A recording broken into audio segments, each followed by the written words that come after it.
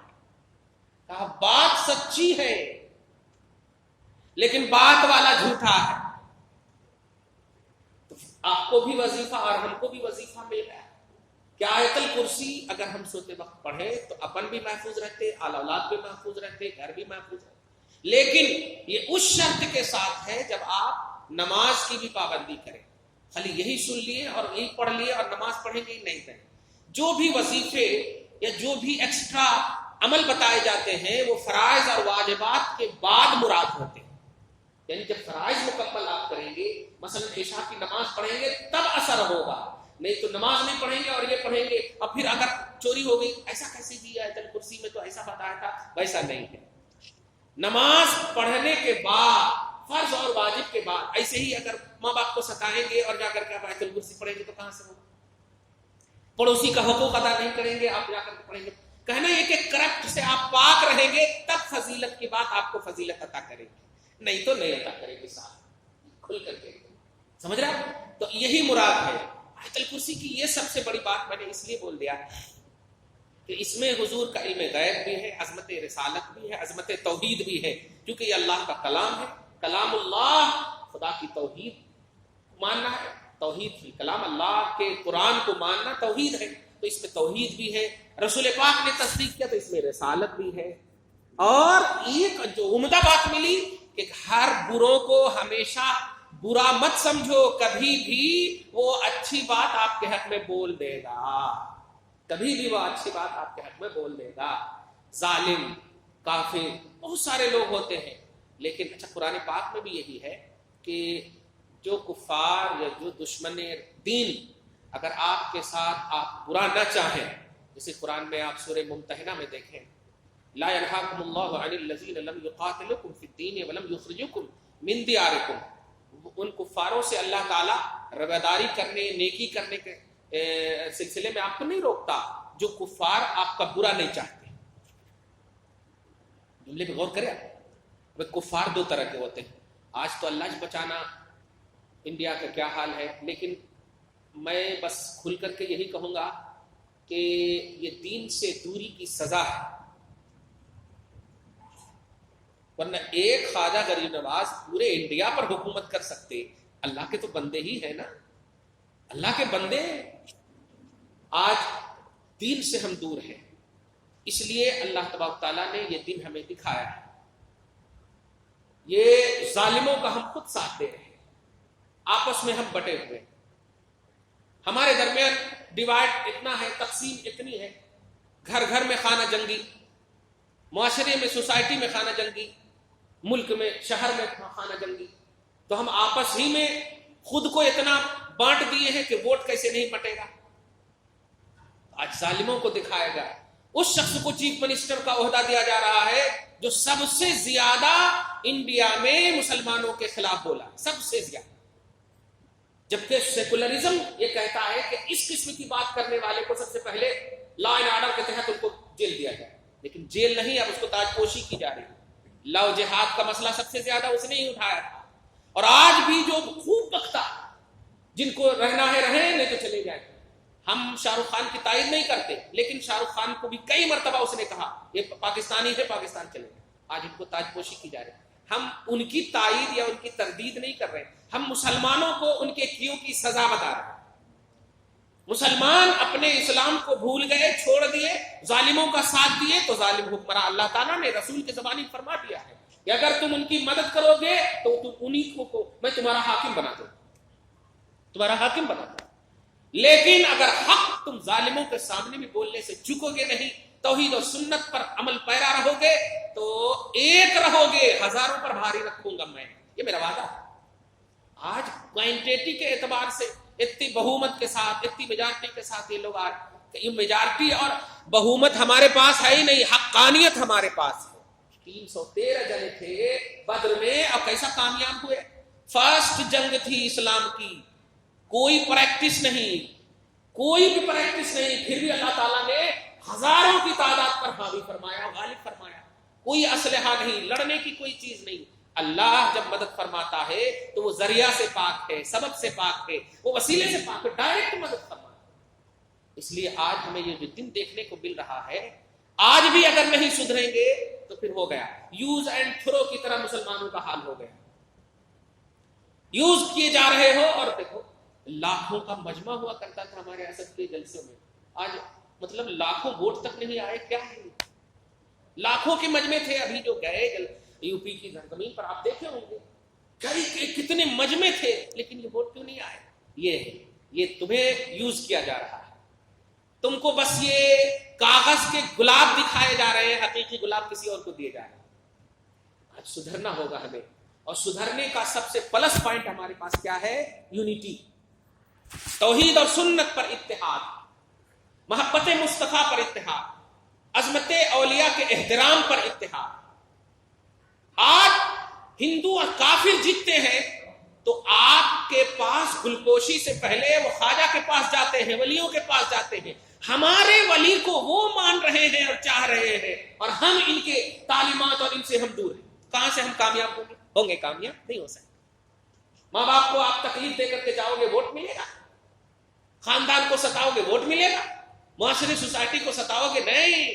آپ عدل و انصاف کرو گے تو چونکہ انصاف کرنے والا گھر سے حاکم بنتا ہے، گھر سے حاکم بنتا ہے. اور گھر میں اگر کسی کی حاکمیت تسلیم ہو گئی تو معاشرے میں بھی اسے حاکم بنایا جاتا ہے. معاشرے میں بن گئے تو پھر پورے ملک میں آپ کو بنایا جاتا ہے. رسول پاک انڈیا نہیں آئے انڈیا، لیکن آج آپ کو پورے انڈیا کیا پوری کائنات کا ذرہ ذرہ آپ کو فالو کر رہا ہے اور حاکمیت تسلیم کر رہا ہے. بلکہ قرآن میں ایک فارمولہ دے دیا، لا یؤمنون حتی یحکموک فیما شجر بینہم. حبیب مکرم آپ کے رب کی قسم، یہ مومن ہو ہی نہیں سکتے جب تک کہ آپ کو جج نہ مان لیں اپنے آپس کے معاملات میں. تو جسٹس مصطفیٰ کو اللہ تعالیٰ نے ہمیشہ کے لیے کنٹینیو، ہمیشہ کے لیے بنا دیا. اس کی وجہ کیا ہے؟ چاپلوسی نہیں تھی. حاکمیت چاہیے، چاپلوسی کو ختم کرنا. اسلام اور مسلمان کے نام کو یوز مت کرو، اسلام کی ریئلٹی کو یوز کرو، اس کی حقیقی روحانیت کو استعمال کرو. اور حقیقی روحانیت یہ ہے کہ آپ یونٹی قائم کرو، محبت مصطفیٰ پر یونٹی قائم کرو. میں ابھی کیا کہہ رہا تھا؟ سورہ ممتحنہ کیا ہے کہ ان کافروں سے آپ کو رواداری کرنے کے لیے نہیں روکتا اللہ جو کافر آپ کو نہیں ستا رہے. لا ينهاكم الله عن الذين لم يقاتلوكم في الدين ولم يخرجوكم من دياركم. جو آپ کو آپ کے دین اور دھرم سے نکالنے کی سازش نہیں کر رہے ہیں، ایسے کافروں کے ساتھ رواداری کرو. لیکن جو سازش کر رہے ہیں ان کے بارے میں فرماتا انما ينهاكم الله عن الذين قاتلوكم في الدين واخرجوكم من دياركم ان تبروهم وتقسطوا اليهم ان الله. یعنی آپ ان کے ساتھ یہ کرو، نہیں، آپ ان کے ساتھ نہیں کر سکتے جو آپ پر ظلم کر رہے ہیں، زیادتی کر رہے ہیں. لیکن آج دیکھیے آپ ان کے چلروں میں، ان کے گودوں میں پلنے والے آج بھی انہی کی تائید میں ہیں. شاہ نواز حسین کو دیکھیے کیا کر رہے ہیں، عباس نقوی کو دیکھیے کیا کر رہے ہیں، یہ سب کیا کر رہے ہیں انہی کے اس میں. لیکن یہ لوگ بنام مسلمان ہیں، اسلام کی ریئلٹی سے دور ہیں، اسلام کی روحانیت سے دور ہیں. ہم بس چونکہ اس مرکزی شہر سے ایک عظیم پیغام دینا چاہتے ہیں، پوری خاص طور سے انڈیا کے حکومتی سطح پر اور سیاسی اثر و رسوخ کے حوالے سے، اور ان میں تھوڑا سا بھی شغف رکھنے والوں کو کہ اپنی اصلیت اسلام ہے، اپنی اصلیت توحید و سنت ہے، اپنی اصلیت ایمان ہے، اپنی اصلیت حقیقی قرآن اور حدیث ہے. آپ ہم سب مر جاؤ گے لیکن ہماری اصلیت نہیں مرے گی. ہماری 5 سالہ حکومت ختم ہو سکتی ہے، دوسرے اس میں بھی آ جاؤ وہ بھی ختم ہو سکتی ہے، لیکن آپ اسلام سے بھی پہلے وہ حکومت 5 سال کے لیے، اس سے بھی پہلے مسلمان، حکومت کے بعد بھی مسلمان. ہمارا اسلام ختم نہیں ہوتا. تو یہ ریئلٹی آپ کے پاس اگر ہے تو جا کر کے آپ کامیاب ہو سکتے ہیں، اور یہ ریئلٹی نہیں ہے تو آپ ہم سب کامیاب نہیں ہو سکتے. یہ بلا وجہ جھوٹ کا بھی راگنیل اپنا بند کیجئے کہ ہم اتنے میں کامیاب ہیں، اتنے میں کامیاب ہیں. ابھی دیکھیے نا، ذرا سی پیشن گوئی ہوتی ہے دل تڑپ جاتا ہے. اس محلے میں پانی نہیں آ رہا ہے، اس محلے میں پانی نہیں آ رہا ہے، پانی کا مسئلہ ہے. اور میڈیا میں آ رہا ہے کہ شہر حیدرآباد ایک نمبر پہ شہر ہے. آپ سنے ہوں گے میڈیا میں سنے, ایک نمبر پہ شہر ہے. اور اس ایک نمبر پہ ہونے کی وجہ کیا ہے؟ تعلیم اچھی, ثقافت اچھی, تہذیب اچھی. میں بھی یہی کہوں گا کہ 99% الحمدللہ اچھے ہیں, لیکن 1% اچھے کیوں نہیں ہے؟ سوال یہ 99%. اب جہاں پانی نہیں آ رہا ہے, ایک ہفتے میں وہاں پانی آ رہا ہے. جو فلک نما پر کے بارے میں کل پیپر میں پڑھا, میں ایک ہفتے میں پانی. نوجوان بچیاں ہماری پانی کو اپنے کاندھے پر لے کر کے, پانی کے بکٹ کو کاندھے پر لے کر کے, ان کے سینے دکھ رہے ہیں, ان کی عزت و آبرو تار تار ہو رہی ہے. مسلمان ہیں ہم, مسلمان اور ہندو کا مسئلہ یہاں پر نہیں اٹھاتے. جب شہر حیدرآباد ایک نمبر پہ ہے تو اس کا ہر چپا ایک نمبر پہ ہونا چاہیے, ہر چپا ایک نمبر پہ ہونا چاہیے. ثقافت ہر جگہ ہو, تہذیب ہر جگہ ہو, ہندو ہو یا مسلمان, عزت سب کے پاس, عزت سب کے پاس ہے, احترام سب کا ہونا چاہیے. اس لیے بس آج اگر ہم اپنی کامیابی ملکی مطلب شہری سطح پر چاہتے ہیں تو سب سے بڑی چیز ہے انسانیت ہمارے اندر آئے. ایک ابلیس نے آپ کے وقار کو سمجھایا. آپ اپنی عزت چاہتے ہو, وہ یہ بھی کہہ سکتا تھا نیموا کاٹو جا کر کے, کہہ سکتا تھا جانے کا, تم 5,000 روپیہ دو, میں ایک وظیفہ بتاتا ہوں. کیسے جاہلا عاملہ دکھ رہے ہیں پورے. لیکن نہیں, اس نے بھی توحید کا درس دیا اور کہا آیت الکرسی پڑھو جا کے. دیکھا جبکہ اس کو اچھے سے معلوم ہے کہ یہ صاحب قرآن محمد عربی ان کے ساتھ ہے, ان کا دیدار ہی ان کی کامیابی کی ضمانت ہے, ان کی صحبت ہی ان کی کامیابی کی ضمانت ہے. لیکن اس عالم میں بھی توحید یعنی آیت الکرسی پڑھو حفاظت رہو گے, اور نبی نے سند دے دیا. یہ بھی نہیں کہا ہے ماننے کی ضرورت نہیں, میں ہوں نا, یہ بھی نہیں کہا. تو دیکھیے ریئلٹی سے دور جب ایک شیطان بھی چاہتا ہے کہ نہ ہو, تو آپ رحمانی تصور میں یہ نہیں سوچ سکتے ہیں کہ آپ کو کتنا جڑنا چاہیے قرآن سے, آپ کو کتنا جڑنا چاہیے اسلام سے, آپ کو کتنا رہنا چاہیے اسلام سے. آپ کی حفاظت چاہتے ہو, اپنی حفاظت, مال کی حفاظت, دولت کی حفاظت, اور کیسے نہیں آپ چاہیں گے, یقیناً آپ چاہتے ہیں. تو اس کی حفاظت اگر آپ کو چاہیے تو آپ کو قرآن سے جڑنا ہوگا, آپ کو قرآن کی روحانیت سے جڑنا ہوگا, نبی پاک کے فیوز و برکات والے کلام اترے ہوئے سے فائز پانا ہوگا. آپ پیسے کی بنیاد پر چاہیں گے حاکم بننا, اثر و رسوخ سے دنیا کی بنیاد پر چاہیں گے, دنیا کے ٹیلنٹ اور قابلیت کی بنیاد پر چاہیں گے. ابھی میں عورتوں کے درس میں ایک جملہ کہا کہ عورتوں کو آج اسکول والے اور کالج والے لکھتے ہیں کہ اگر گھر کی بچیاں اور گھر کی عورت پڑھیں گی تو پورا گھر, پورا معاشرہ پڑھا ہوا ہوگا. بات بڑی اچھی ہے, لیکن آپ نے سنا ہے یہ جملہ تو دینی مدرسے کا کتبہ بننا چاہیے, اسکول اور کالج کا کتبہ نہیں بننا چاہیے. کیونکہ اسکول اور کالج میں تو دینیات برائے نام ہے.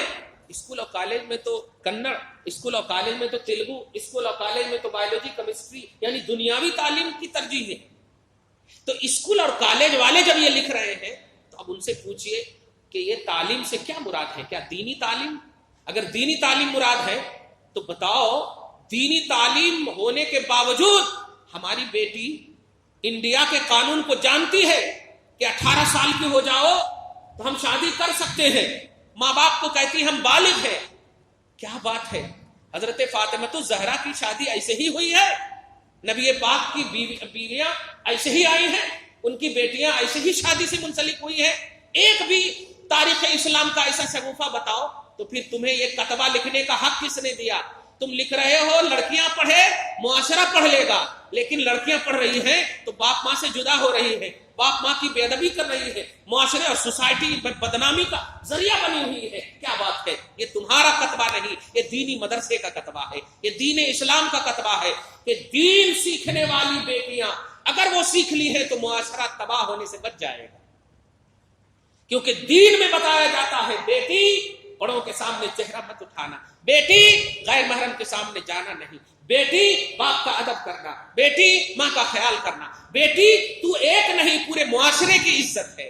یہ اسلام سکھاتا ہے, یہ دین سکھاتا ہے, یہ معاشرہ سکھاتا ہے. تو ان کو جو پہلی یونیورسٹی کہا گیا ہے وہ دین اسلام کے اعتبار سے, وہ مذہب اسلام کے اعتبار سے کہا گیا ہے, دنیاوی تعلیم کے اعتبار سے نہیں. دنیاوی تعلیم کا رد نہیں ہے, لیکن یہ ریلیٹڈ آف اسلام ہے, یہ اصل اسلام نہیں ہے. اسلام سے اس کو ریلیٹڈ کر سکتے ہیں, اسلام نہیں اس کو بنائیں گے. تو اسلام امپورٹنٹ ہے, اسلام اہم ہے. تو ایسے ہی آج ہم کو اور آپ کو ایک ذہن ملا کہ آپ کو ہم کو جب دشمنوں سے کوئی وظیفہ مل جائے, نبی تائید کرے, تو ایک دوست اگر وظیفہ دے رہا ہو, ایک اپنا وظیفہ دے رہا ہو, ایک عالم وظیفہ دے رہا ہو, ایک آپ کا مسلمان وظیفہ دے رہا ہو, ایک رحمان والا وظیفہ دے رہا ہو کہ قرآن سے جڑ جاؤ, مذہب سے جڑ جاؤ, بہو بیٹیوں کو پڑھانے دین کے اعتبار سے, اور اپنے خاندان اقربا میں دین کا ماحول قائم کرو. انشاءاللہ جب ایک آیت کریمہ آپ کی, آپ کے آل اولاد کی, آپ کے گھر بار کی, آپ کے مال کی عزت اور آبرو کی حفاظت کر سکتا ہے, پورا قرآن پڑھا جائے, پورا قرآن پڑھا جائے تو کیسے محفوظ نہیں رہو گے آپ. لیکن اس کی ریئلٹی ہو, یہ ایک ڈیوٹی نہ ہو, ایک قرآن برکت والی ہے ملے گی, ایسا نہیں. اس کی ریئلٹی ہو, اس کو سمجھو, اس کی حقانیت, اس کی گہرائی میں جاؤ, اس کی گہرائی میں جاؤ. اسی لیے حق علماء سے کنیکٹڈ ہو جاؤ. نہیں بھروسہ ہے تو جاؤ یوسفین کی بارگاہ میں, جاؤ شیخ الدین بابا کی بارگاہ میں, وہ بھی یقین نہ ہو بیٹھے رہو غوث پاک کا تصور کرو, وہ بھی یقین نہ ہو نبی کا تصور کرو, وہ بھی یقین نہ ہو خدا کا تصور کرو. ایسا اس طرح سے آپ اپنے آپ کو باندھو, دنیا میں اتنا مگن مت ہو جاؤ کہ پھر دنیا تم پر مسلط ہو جائے تو نکل بھی نہ سکو. آخری لمحے تک جب ابو جہل مرا تھا, دھیان دیجیے گا, دنیا جب کسی پر حاوی ہو جاتی, تو جب ابو جہل مرا تھا تو مرنے سے پہلے لوگوں نے پوچھا کوئی خواہش ہے, کہا کوئی خواہش نہیں, البتہ غم اس بات کا ہے کہ مجھے کوئی اگر عرب کا بڑا آدمی مارتا تو میں شان سے مرتا, ایک بچے نے مجھے مارا ہے, افسوس اس بات کا. میں یہ بات کیوں بول رہا ہوں؟ یہ بات اس لیے بول رہا ہوں کہ انسان پر جب دنیا حاوی ہوتی ہے تو مرتے وقت تک وہی اثر رہتا, میں, خواہش, دنیا, یہ سب خیال میں رہتا بس. اور دین جب حاوی ہوتا ہے تو پوچھ بلال سے, جب تک ظاہری طور پر رہے, بیوی سامنے موجود ہے, بلال جب تک سامنے رہے, احمد احمد, اور آخری میں جب ہے تو احد احد کا نعرہ, یعنی اس وقت بھی خوشی کے ساتھ کہہ رہے ہیں وا تربا وا تربا, یعنی خوشیوں کے جملے بول رہے ہیں. نلقل احبا, ہم تو اپنے دوستوں سے ملنے جا رہے ہیں, بیوی کہہ رہے وا تربا, آپ کو خوشی کی بات آپ کر رہے ہیں, میرا کیا ہوگا, میرا کیا ہوگا. انہوں نے کہا تم اپنے ظاہر اور دنیاوی پہلو کو دیکھ رہی ہو, ہم تو اپنے حبیب سے ملنے جا رہے ہیں. تو موت میں بھی اچھا خیال آتا, اچھا تصور آتا. تو اپنی زندگی کو سیکورٹ کرنا چاہتے ہیں آپ کہ آپ کی رننگ کی زندگی بھی آپ کی خوشی دے, اور مرنے کے وقت بھی آپ کو خوشی حاصل ہو, اور مرنے کے بعد والے مراحل بھی خوشیوں کے آثار لائے. تو آپ کو قرآن سے جڑنا ہوگا, حدیث سے جڑنا ہوگا, نبی سے جڑنا ہوگا, سنت سے جڑنا ہوگا. تواضع لائیے, انکساری لائیے. جب دشمن نے وظیفہ دیا تو کامیابی ملی, دوست وظیفہ دے رہا ہے. دعا ہے پروردگار عالم آپ کو اچھا پکا, سچا پکا موحد مسلمان بنائے, اپنے نبی صلی اللہ علیہ وسلم کی اطاعت میں جینا نصیب فرمائے. پروردگار عالم ظالموں کہ ظلم کا ماحول قائم ہے, مولا ہمیں عدل والا انسان نصیب فرما, مولا ان کے ظلم سے بچا لے, ان کی بربریت سے بچا لے. مولا ٹھیک ہے ہم سب بے توجہ ہو سکتے ہیں, لیکن تیری توجہ کامل ہے. مولا تو اپنے خاص فضل و کرم سے حبیب پاک صاحب الاولاد کے وسیلے سے, مولا بزرگوں کے وسیلے سے, قدم ناز معین الدین چشتی حسن سنجری کے وسیلے سے, مولا ہندوستان کی حاکمیت اور ہندوستان کی حکومت کی حفاظت فرما. مولا یا اللہ عدل و انصاف کا ماحول قائم کر دے, اور جو مسلمان کسی بہکاوے میں آ کر کے ظالموں کا ساتھ دیے ہیں, مولا انہیں ہدایت نصیب فرما. وصلی اللہ تعالی علی خیر خلق محمد وآلہ وصحبہ اجمعین برحمتک یا ارحم الراحمین.